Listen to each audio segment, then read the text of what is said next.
What's up, folks? I'm back with another reaction, back with some more punk rock, and we're going to listen to some more Subhumans. I'm going to do another 2-for-1 reaction. I've been doing a couple of those with punk rock in the last little batch. But yeah, we're going to listen to a tune from their 2005? I think it's 2005. Does it say it here? Well, it says in memory of someone who died in 2005, in memory of John Loder. So RIP to John Loder. But yeah, it says 2005, so I'm just going to assume this is 2005. I mentioned it before. I saw the Subhumans that year, 1 year after they did this Live in a Dive recording, which is at the Showcase in Corona, California, a venue that sadly no longer exists.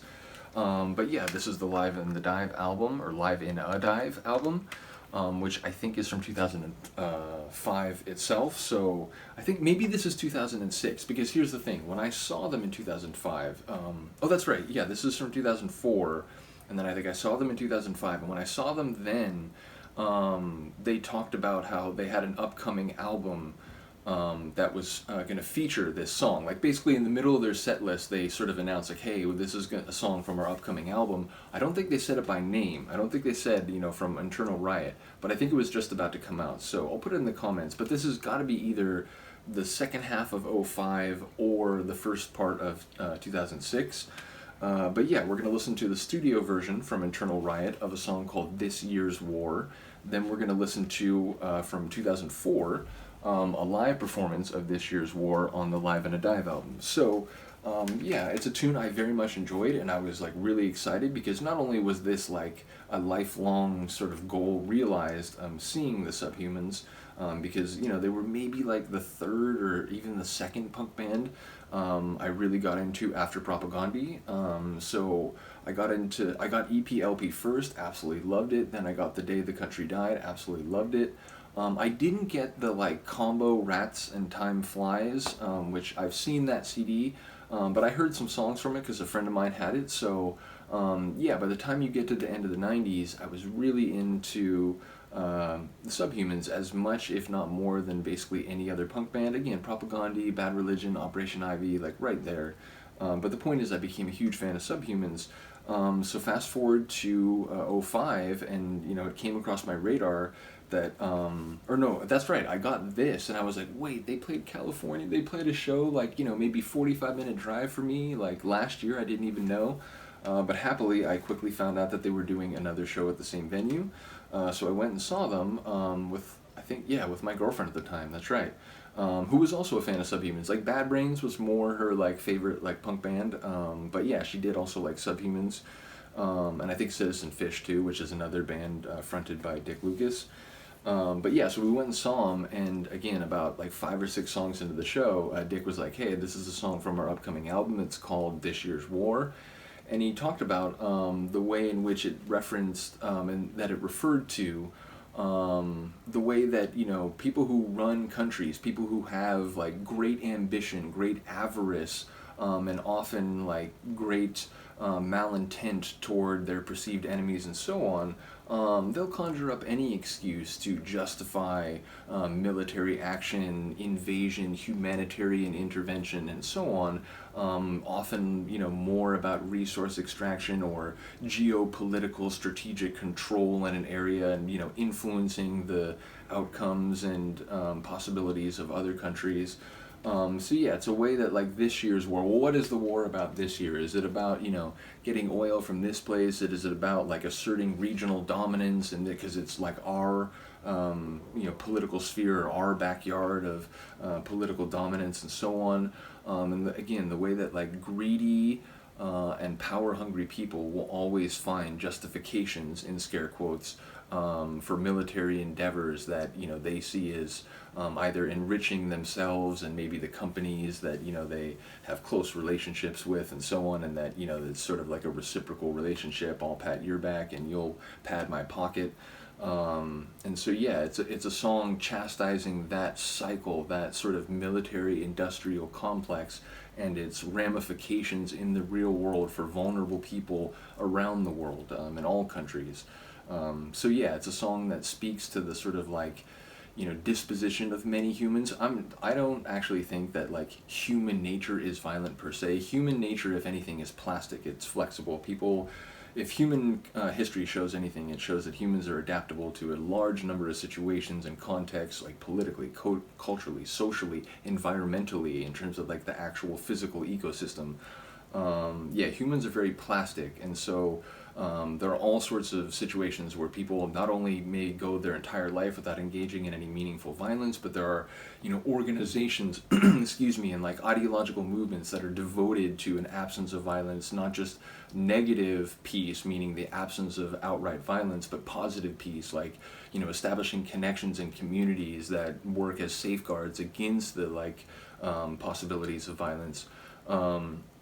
So yeah, I don't think human nature is violent per se, but I do think there are many people who, maybe because of, their philosophical outlook, or maybe the way they were sort of socialized, and, it's probably like a mixture of psychology, social interaction, and ultimately ideological convictions. But there are a lot of people who are disposed to use violence, who do think that, the violent ends justify the political or social or cultural means. And so again, this song is getting at the way in which people who are disposed to use violence, often, not with themselves being vulnerable, but using, poorer folk in their country to fill the ranks of armies that are then sent off to, again, serve as a sort of point of entry to then extract resources or to assert control and so on. So this song criticizes that. Let's get to it. First we're going to listen to, as I said, the studio version from Internal Riot, and then we're going to listen to the live version from Live in a Dive. So this is Subhumans, This Year's War, first the studio version, then the live version.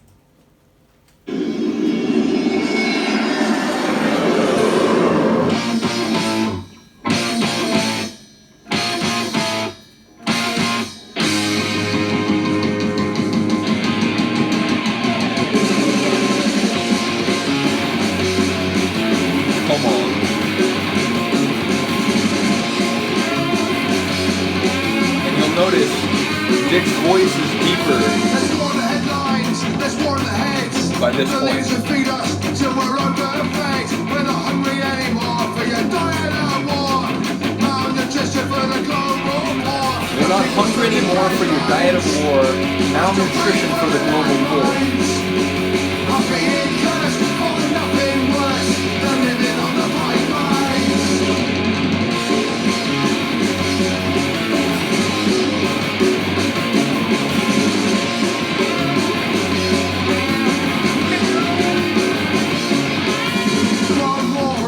The next one starts. The oil pipe dream leading straight to the heart of capitalism and market change, supplying the demand to feel less pain. The pacification is wearing thin.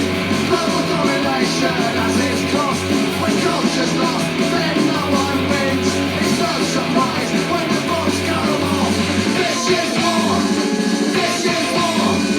This is war. This is war against terror, like the war on crime. A war against anyone, anytime. Yeah, define your perceived enemies broadly enough, and you can use that policy to attack anyone.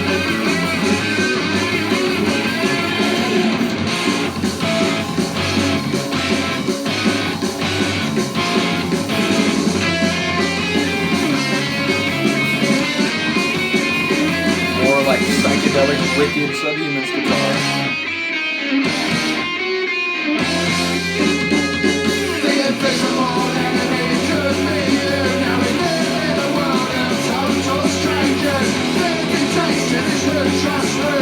Everyone's scared of the next door neighbor. This is war. This is war. It's not keeping up with the Joneses, it's being scared of the Joneses. War against terror like the war on crime. A war against anyone, anytime. Come on. People turn to terror when all else fails. The prison's not full of rich white males. We're more than scared by the men at the top. We're talking to each other and we're pissed off. Pissed off with the fraud inside of our eyes. The innocent people in far off lands will die for the greed or revenge of the good. It's only no choice in what we must do. The empty reasons about defending freedoms are just never ending. Streets of blood.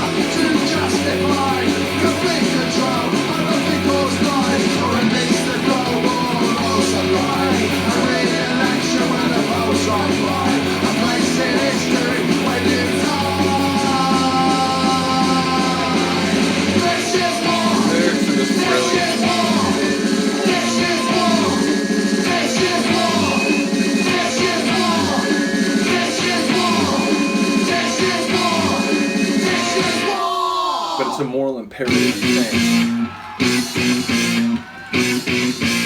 You can't let people get killed, innocent people get killed in foreign lands so that the greed of a few can be satiated.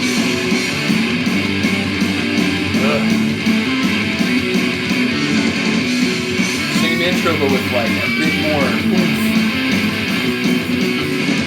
Headlines before the heads. Don't need to feed us till we're over beds. We're not hungry anymore, but you're dying of war.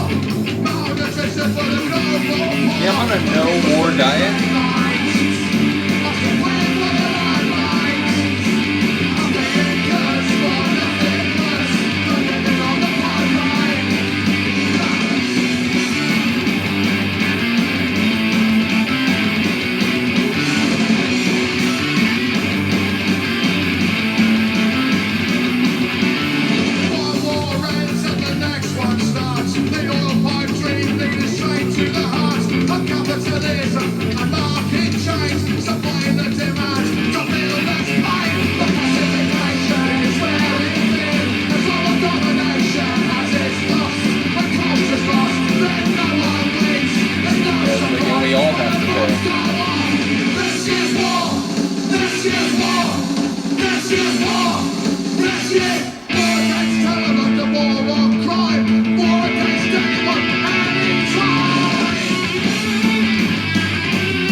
prisons are full of rich white males.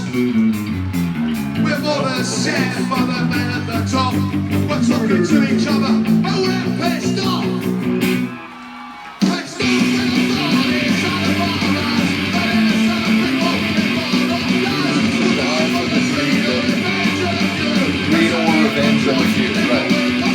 The empty reasons about defending freedoms are just never ending. Streets of battle to justify your brain control and the people's lives for a least of global oil supply. A re-election is a cultural apply. A place in history when you die. This is war. This is war.